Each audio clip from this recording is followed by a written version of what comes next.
Fair, by Francis Rosenfeld. Chapter 26. About flight.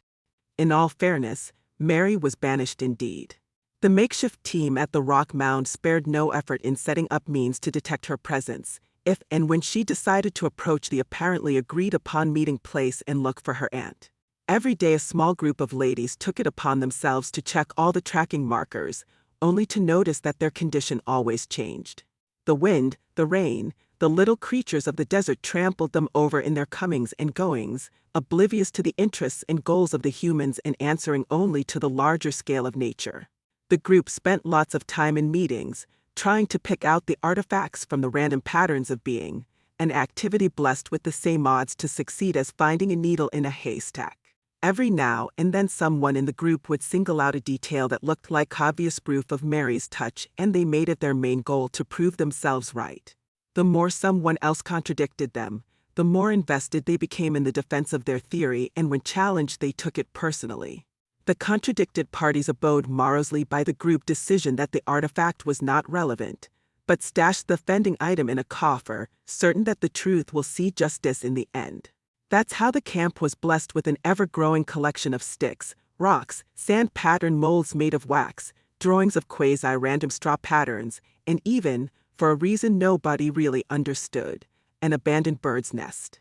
There was no rhyme and reason to the cluster of artifacts as a whole, but if all the items were to be displayed together they would have made for a fascinating, albeit completely meaningless collection.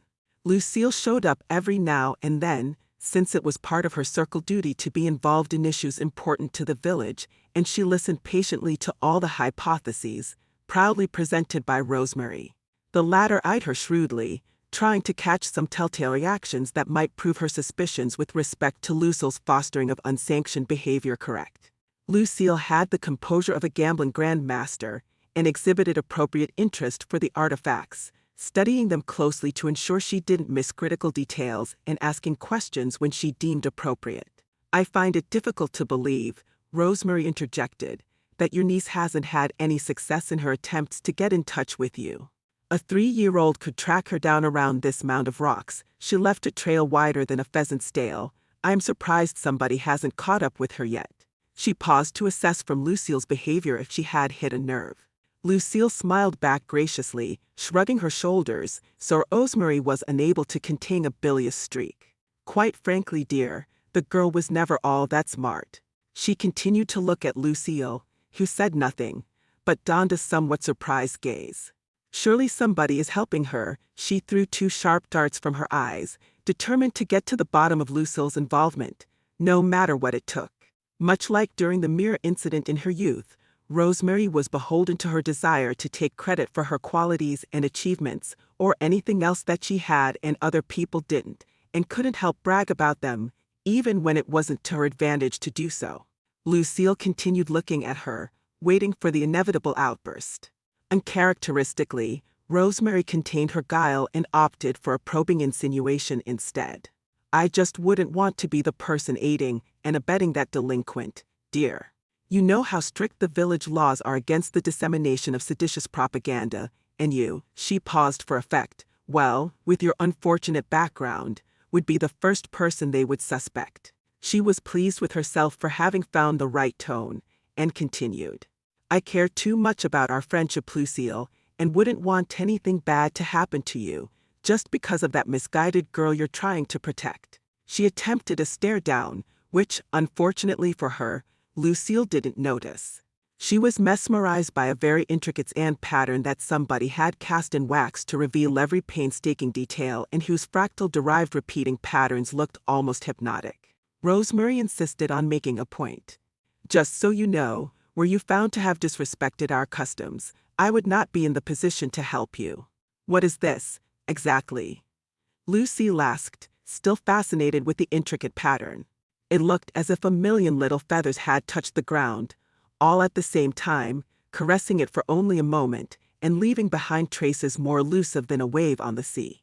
"Something must have brushed against the sand," the owner of the cast replied. "It didn't look random," she explained herself. "It looks like the trace of a bird wing." Lucille continued her fascination with the object. "It probably is," her conversation partner replied. "It's beautiful." Lucille replied. See, Rosemary snapped, irritated that the owner of the artifact was diverting attention from her. This is why things are so dire around here and why the future of our children is at stake. How can we hope to stay true to our traditions when even elders, such as yourselves, waste their time in silly banter instead of attending to emergencies of this magnitude? It had been a few months since the chase for Mary had started, and so far there was no progress in ensuring her capture, despite the plethora of evidence the clumsy girl had left behind for all to see. Rosemary thought that if she were ever that dumb, she would certainly wish to get caught, just to get the agony of worrying about her situation over with, but didn't say anything out loud and instead set the verbal bar back in its quiver, to be used another day. She cast aside the first track of the conversation and decided to approach her target from another angle. To be sure, dear, I don't mean to bring you even more distress. Goodness knows that it can't be easy being in such an awkward position, but sometimes I fear for the worst, Lucille. It has been too long. Surely the girl would have felt compelled to return by now, were she still able. As sad as the prospect makes me, I worry that she can't survive in the desert much longer, even if she, by some miracle, managed to find some shelter and sustenance. If you care for her at all, you'd better let us know about her whereabouts. I'm not sure how you would be able to cope with her passing. Oh, Ness, of course. Lucille replied. I worry about her myself every day. I can't tell you how much I appreciate you going to such lengths to find her, she continued, looking down with sadness. I know that the sentence awaiting her upon return will not be kind, but she did go against our customs, and I am hopeful that the ceremony in the desert and keeping her away from any form of water will eventually cure my dear niece of her curse. All things considered, any fate would be better than whatever agony she's experiencing right now, she sighed convincingly. The loneliness alone, she pondered. Whatever you say, dear, Rosemary retorted bitterly. How are things going in the village, Aunt Lucille? Mary asked, smiling. Oh, same old, darling. Just the way you remember them, Lucille smiled back. I want to show you something, Mary glowed with pride. She ran to one of the cupboards and brought back a piece of artwork. Child, this is beautiful. Lucille admired the craftsmanship, despite being taken aback by the subject of the piece. Did you make this? She asked, to allow Mary to brag about her work. Yes, I did. Mary replied, beaming from ear to ear. It's a bird's wing. It's supposed to symbolize flight. She felt the need to explain her artistic vision.